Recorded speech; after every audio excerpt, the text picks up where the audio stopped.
પદયાત્રા કરતા વત્સીભાઈ ભગત। ભાણવડથી હરિદ્વારની ઉલટા પગે ચાલીને પદયાત્રા કરતા વત્સીભાઈ ભગત 67 વર્ષની ઉંમરે દેશની શાંતિ માટે ભાણવડ હરિદ્વારની પદયાત્રાએ નીકળ્યા વૃદ્ધ। વત્સી ભગત આ ઊંધા ચાલીને પગપાળા યાત્રા માતા પિતા દ્વારા નાના બાળકોને મોતને ઘાટ ઉતાર્યા હોય તેમજ બળાત્કાર ગુજારીને મોતને ઘાટ ઉતાર્યા હોય તેવી મહિલાઓ તેમજ બાળકોના આત્માની શાંતિ મળે તે હેતુથી કરવામાં આવી રહી છે।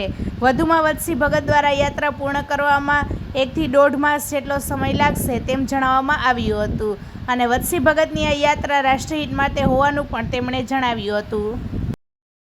જય સોમનાથ। મારું નામ છે વત્સીભાઈ ભગત। હું ભાણવડથી નીકળ્યો છું અને હરિદ્વાર જાઉં છું પેદલ ઊંધા પગે।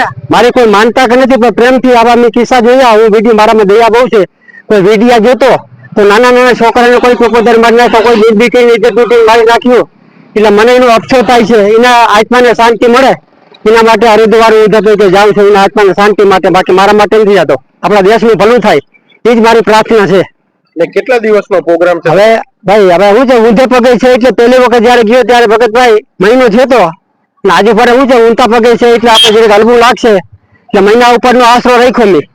અને જો શરીર ફ્રી થઈ ગયા તો મહિના માટે 5-7 દિનમાં પૂકી જાય મારી અભિલાષા છે, એટલી મારી હિંમત છે, મનની મક્કમતા છે।